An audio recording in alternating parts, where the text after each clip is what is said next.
It's day 15. As you can see, I just weighed myself. It looks like I've dropped nearly 3 pounds, which is good. But the weight loss is obviously slowing down slightly, so I need to make sure that I continue dropping at this kind of rate.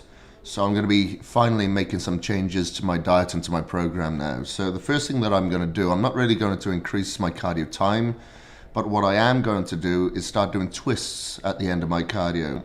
It'll probably take about, say, 4 or 5 minutes on the end of my cardio where I'm going to do twists. I'll do 150 in the morning, I'll do 150 at my PM cardio as well. So what this does is it actually helps bring the skin in tight around the waist. So obviously I started this thing with quite a big belly, and when I diet down I don't want loose skin, I want it tight, so it's got to, you know, basically squeeze in the crevices of the abs that'll be waiting there at the end. What I'm going to do is just twist really fast, holding the abs really tight, bringing that skin in really tight. I can normally guarantee about an inch and a half of less skin sag in a month of doing this. So I'm counting just on one side. So 69, 70, 71, 72, 73, keeping my hips straight and keeping my abs tight as possible, squeeze my abs. The only thing that stops you from swinging right around is your obliques. So you're working your obliques as well. I prefer to work my obliques doing twists instead of doing some sort of crunching movement, because I don't want to build up my waist and my obliques, you know. Another change that I'm going to be making to the diet is with my breakfast now, instead of having 1.5 cups of oats, I'm just having 1 cup. The meals throughout the day, they're the same, except for the last meal, I'm totally eliminating complex carbs and replacing them with fibrous carbs. So instead of having rice or potato at night with my chicken or steak or whatever it may be, I'll be having broccoli instead. So it's less calories, just a little bit more fiber. I'm not going to need those calories now late at night. Initially, I just had them to keep the metabolism going. Mentally, I feel the same, I feel good. Fatigue hasn't set in yet. However, I can feel that I'm just slightly weaker in the gym, but that's to be expected. And I think that's about it. So keen to get this week over with. I just got back from LA a couple of days ago. Tomorrow I fly to New York, so it's more traveling, more stress on the body, but that's good. I can deal with it. You know, we just got to control the environment, make sure you got the meals in, and have to get up extra early to hit those workouts. That's it.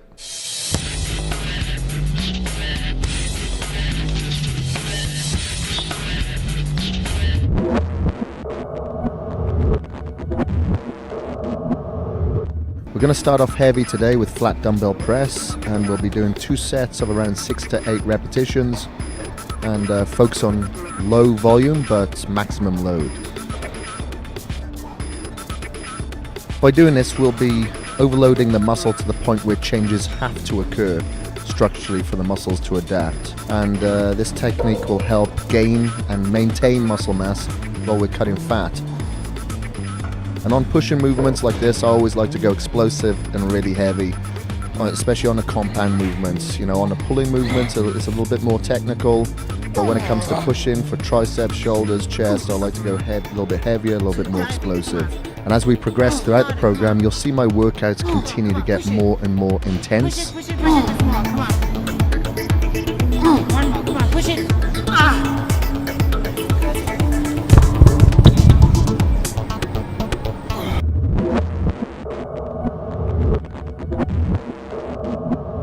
For the next exercise, we're going straight to straight arm pullovers for 2 sets of around 12 repetitions. We'll be increasing the reps because this movement is more of an isolation exercise for the chest as opposed to the compound bench press. Push.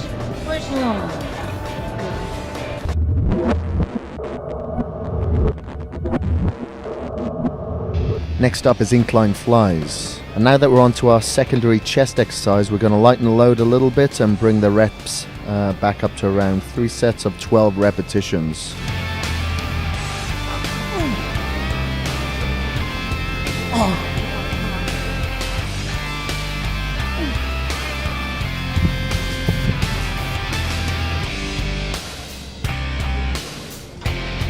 We'll also be adding a drop set to the last normal working set, just to really punish the muscle and flush the upper pecs with blood, so we can get the nutrients in there to, repair and work on this particular area, which is a slight weakness for me. So I've just finished my 3 working sets and working right now into my drop set. For this, I'm going from 75-pound dumbbells down to 50-pound dumbbells. I like to drop down quite a bit just to make sure that I get a few reps out, and I do fatigue very quick anyway. Some people don't fatigue.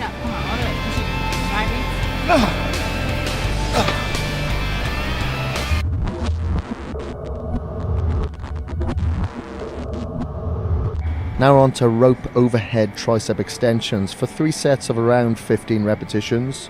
There are different variations of this exercise depending on the degree of the angle in which you stand, but I prefer to lean against the tower for stability and rotate downwards at the hips until I can extend my arms from the back of my head to get a full extension out in front of me without swinging my torso.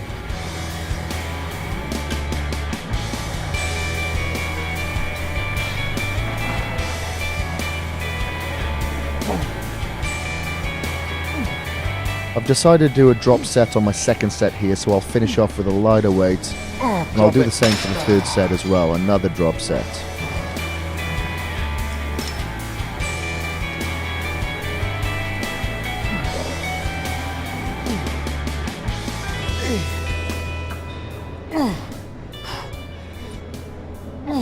Not too much.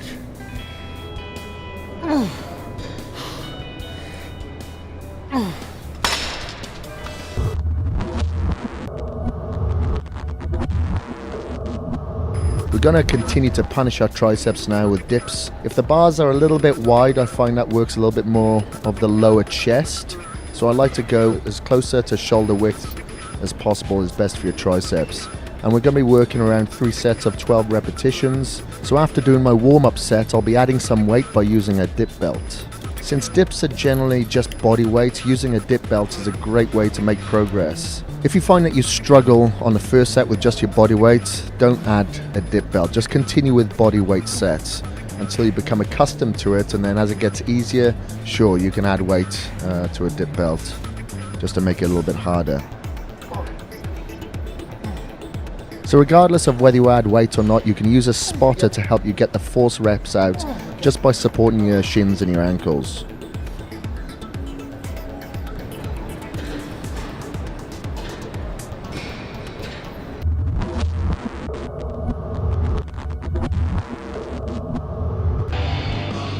Our next tricep exercise is going to be lying dumbbell extensions on an incline bench. And we'll be doing around 3 sets of 10 on this one.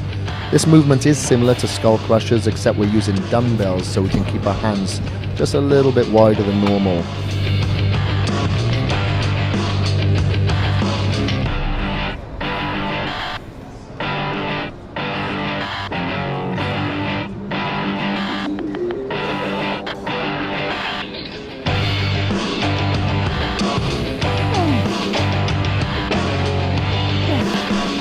So I'm really trying to obliterate my triceps now, so I'm going straight into a superset of close grip push-ups until failure. And as soon as I fail, I'm dropping to my knees and busting out a few more. I don't like to admit that I'm doing girly push-ups here, but I guess I'm caught on camera, so as you can see, that's exactly what I'm doing.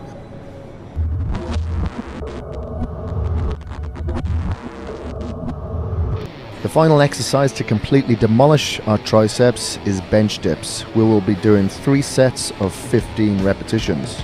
Normally you can add weight to your lat, but because this is our last exercise, my triceps are totally taxed.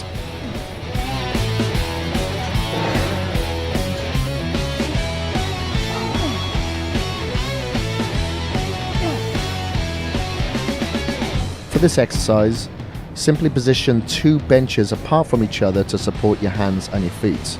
Lower your butt to the ground until your arms are at a 90-degree angle and then extend up. And one tip I'd like to point out is make sure that your back stays close to the bench and you point your elbows inwards just to really make sure that you're working your triceps and not your delts. And make sure you go to absolute failure.